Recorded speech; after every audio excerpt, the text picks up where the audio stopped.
Our next author this evening is Jeff Latosik, who won the 2011 Trillium Book Award for Tiny Frantic Stronger, published by Insomniac Press. Jeff will be reading from Tiny Frantic Stronger, and I believe we're also going to be hearing some new work as well. So please welcome Jeff Latosik.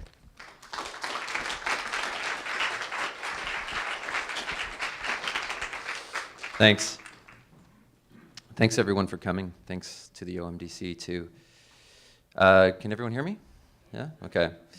I'm going to read a couple from Tiny Frantic Stronger, and then the rest is going to be new stuff. Okay. An unauthorized account of the downtime of the lovely couple. That's the title, not the poem. Night pushed their windows closer. They slouched more. It felt good to give up posture. They sat for hours, immersed in a game that involved a series of miniature doors. The problem was figuring out who was winning or when the game might come to an end. I imagine my life differently, she said. No matter, he said. When I drink, I'm the tallest man in Toronto. There was the ritual of high-fiving until something delicate fell from a table. There was inhaling the price tags from beautiful clothes. You have too many tiny apartments, she said. And he sat on the chair he'd made for her from balsa wood, remembering how it all came in dusty panels with uneven edges, how he told her that was the measure of awe, cutting panels from larger panels, as if somewhere at the start of it there was something huge and complete.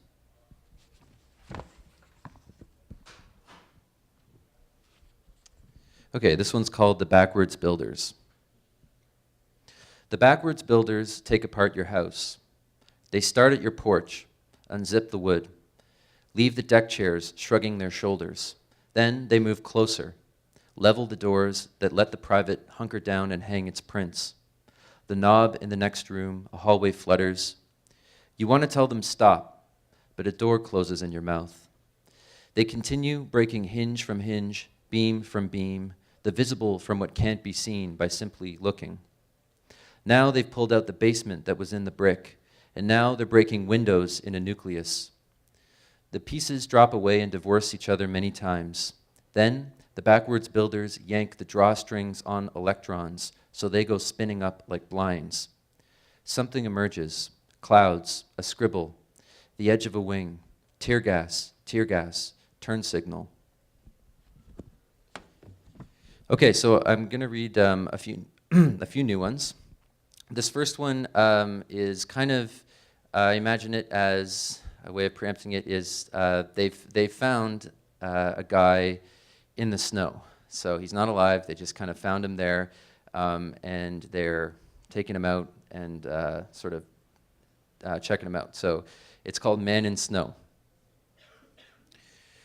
When they found him there, vaulted in ice, having forged no way and left no tracks, they cut him out and unfolded him.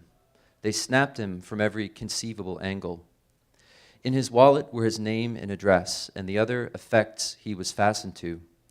But he wore no coat, and his sandals were anomalies, this being a southernmost latitude of one especially difficult circle. So they brought him in and unfolded him again, this being the wing of great advances.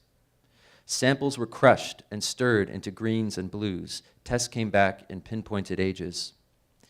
When he was put on display, when books were written and cyberspace rippled, people came to see him in his glassed-in room looking out, his face suggesting something like stifled glee or steadfast rage, or even to some, utter bemusement. There were theories about his circuitous trek and schools of thought. There were variables that none could wholly account for, the pebble in his mouth, or the stitch in his side. But it seemed then, from some glaring trick, given the position he was pinned to, and the small but subtle distortions in the glass, that he wasn't in fact static at all, but swimming past the 3D renderings of himself, the small-scale reproductions of his habitat, until it seemed he had caught some deeper tide and was leaving us, standing beneath him, wearing the faces we were pinned to from our own surprise, some of us as engineers and some of us as disciples.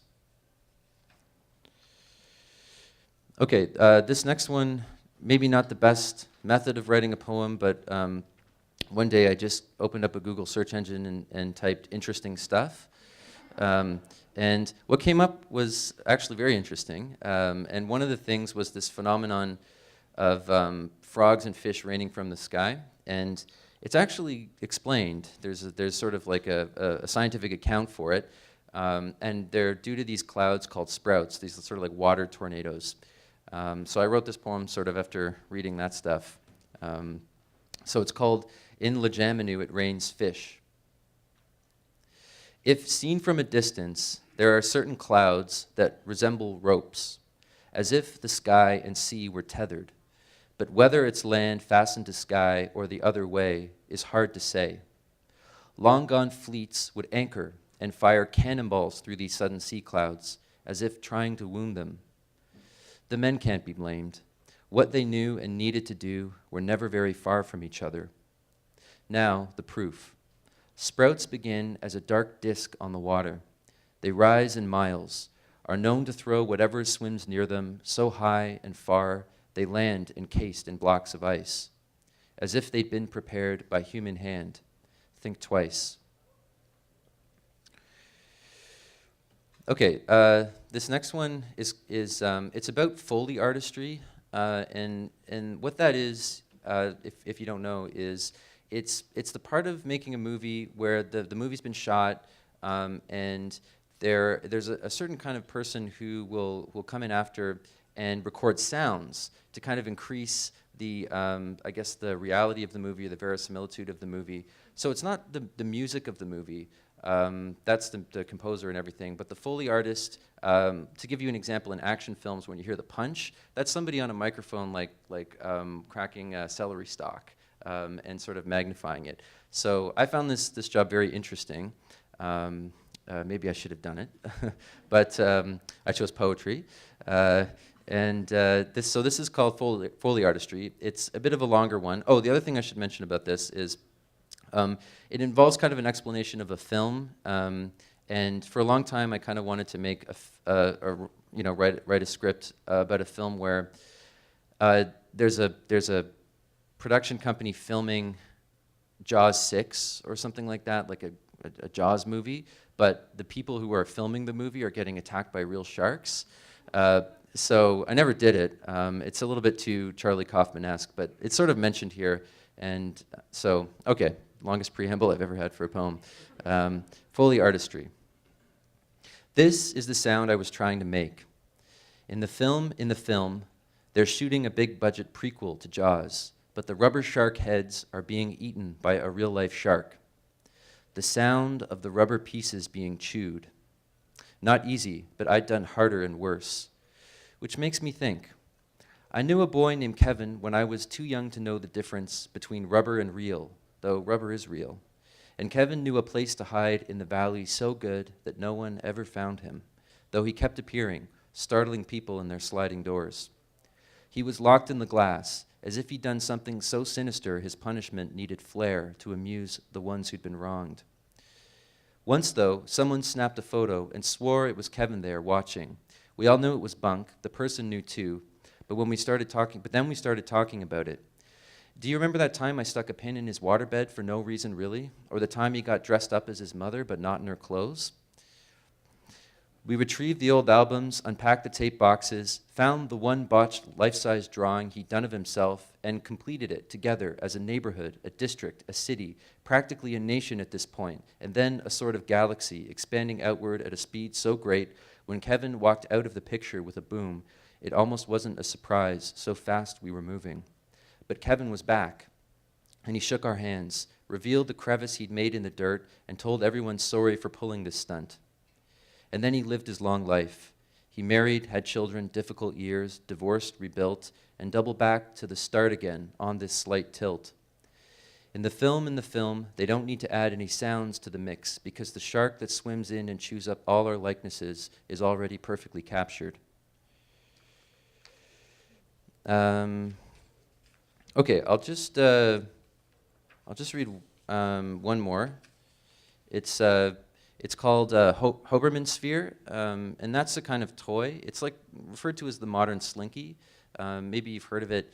It's an interesting thing. It's like this mess of like plastic struts that are all kind of collapsed together, and then you kind of take your hands on either side of it and pull it out, and it expands into this giant sphere that looks kind of like a small, I guess, a small Earth or something like that. So you kind of go like this. It's a lot more fun than I'm making it sound.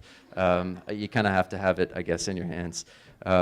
So the other thing about this one is I mentioned Richard James, who created the Slinky, it's an interesting story. There's just a little biographical thing that I mentioned here. He did at one point join a Bolivian cult after he created the Slinky. Okay, so everything in here is true. So Hobermans Sphere. You haven't seen the oceans spin from airless space or lifted anything free from its orbit, but in your hands, the sphere becomes a small-scale model of the Earth. Between your palms, the struts expand, a dozen scissors cutting an infinity of endpoints loose. So, Richard James, hired to keep sensitive gauges safe at sea, found instead a movement in the broken springs and made the Slinky.